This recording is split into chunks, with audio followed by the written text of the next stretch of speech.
The photo exhibition, titled Tibet, Past and Present, was held in Beijing's Cultural Palace of the Nationalities from April 30th to July 25th, 2008.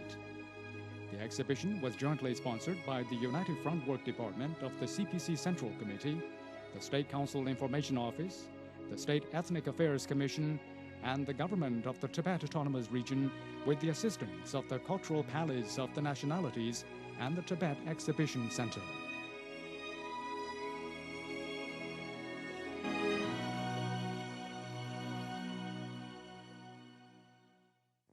Tibet is a place bestowed with time-honored civilization, and some earliest human activities were recorded over tens of thousands of years ago. In the 7th century, Tibetan leader Songtsen Khampo united all tribes who resided in Qinghai Tibet Plateau and set up the Tobel regime with capital in Lhasa. In 641, Songtsen Khampo and Princess Wencheng from the Tang dynasty tied the knot. In 710, tried Zhorzhan married Princess Jincheng of the Tang dynasty. Thereafter, 191 business contacts and 8 meetings have been held in the 213-year-long exchanges.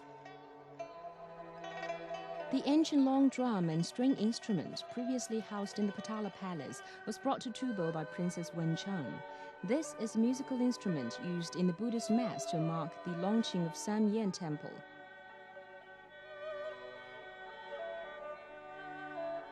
The painting Emperor Taizong meeting the Tibetan envoy portrays the Tang Emperor Taizong's reception of Tubal's envoy Gaptongzan, who came to ask for marriage of Princess Wencheng on behalf of Songtsen Khampo. This is a sculpture of the Songtsen Khampo couple adored in the Potala Palace.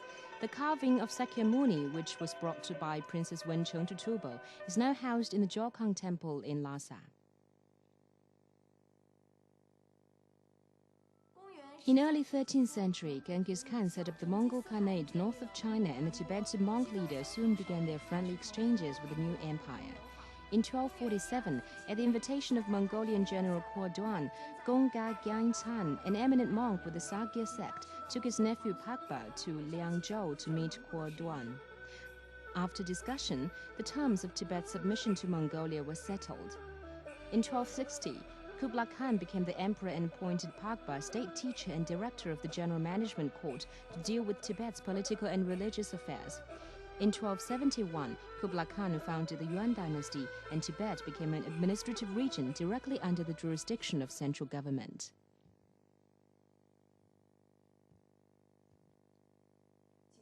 In addition to succeed Yuan dynasty's control over Tibet, Ming dynasty government developed its governance over the region by building local administrative and military setups in Tibet. The political system containing different rankings such as Wanhu, Qianhu or Baihu was further strengthened. Tibetan High Lamas also received the appointment from the Ming Emperor as the Great Merciful Buddhist King. The government also conferred titles of State Initiation Tutor, Promotion Prince of Virtue, and Guardian Prince of Doctrine to Tibetan Lamas. Tibet also paid tributes to the Ming court and received rewards from it.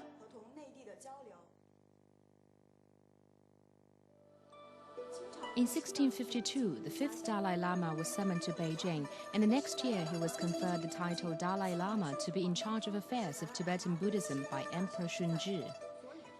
The Panchen Lama was granted an imperial gold-edged book and gold seal in 1713 for a formal recognition of his status as Panchen Erdeni by Qing dynasty.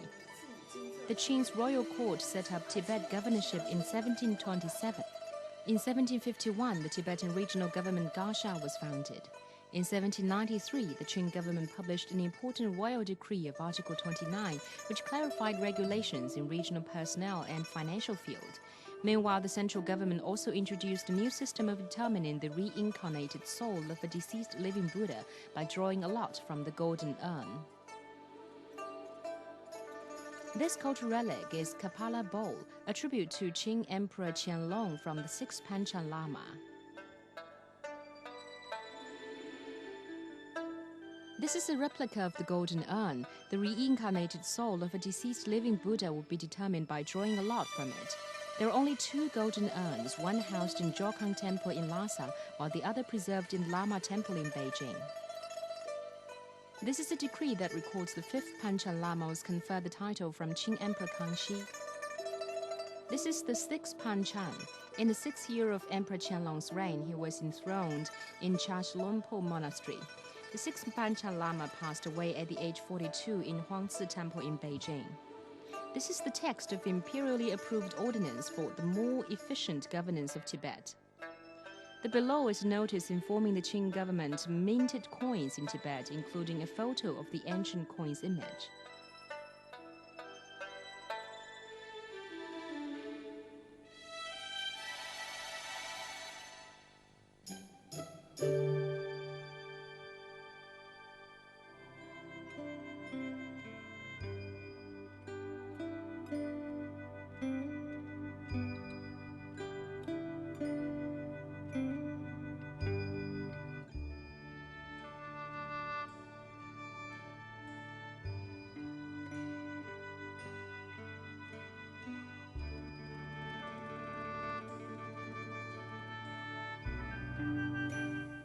This is a series of file photos telling the Tibetan fight against British invasion that occurred in 1904.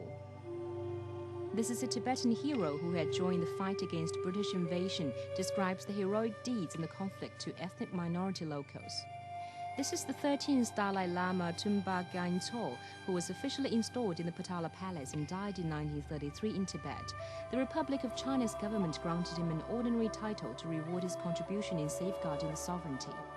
The fresco paintings portray a meeting between Empress Dowager Cixi and the 13th Dalai Lama in Beijing.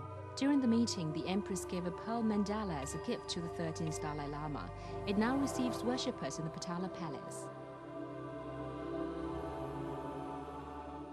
The Republic of China was founded in 1912, which brought together the Han, Manchurian, Mongolian, Hui, and Tibetan ethnic groups. The Provisional Constitution of the Republic of China stipulated that Tibet was one of the 22 provinces of the Republic of China. During the period, both the 13th Dalai Lama and the 9th Panchen Lama were granted the honorific titles. In 1929, the central government established the Mongolian and Tibetan Affairs Commission to exercise sovereignty in Tibet. Both the 13th Dalai Lama and the 9th Panchen Lama well maintained ties with the central government. In the years 1931, 1936, 1949, Tibet sent their secular officials and monk representatives to attend the National Congress, during which the 9th Panchen Lama and a group of reputed Tibetan figures had been appointed central government officials.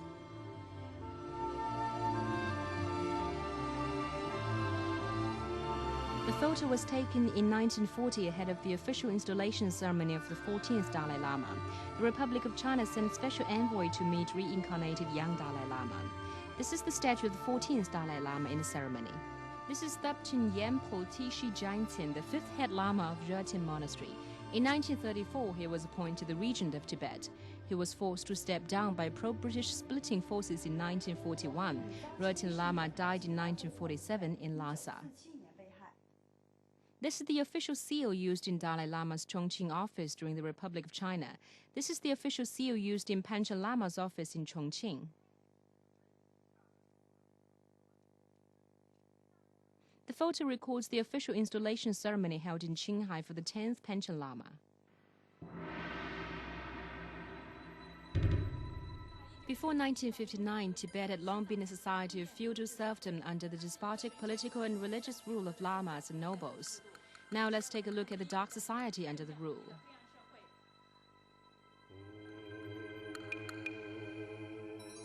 This is a chart showing the organization of old Tibetan government.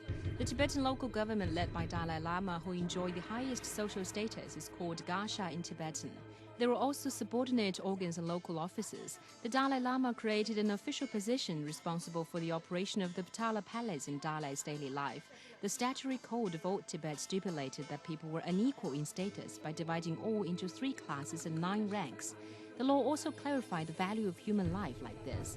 The lives of people belonging to the highest rank of the upper class were calculated to be worth the weight of the dead body in gold, while the lives of people belonging to the lowest rank of the lower class were worth a straw rope.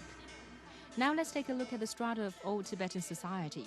Serf owners were mainly local officials. Nobles and upper-ranking lamas accounted for 5% of Tibet's population. The serfs and slaves made up about 95%. 5% of Tibet's population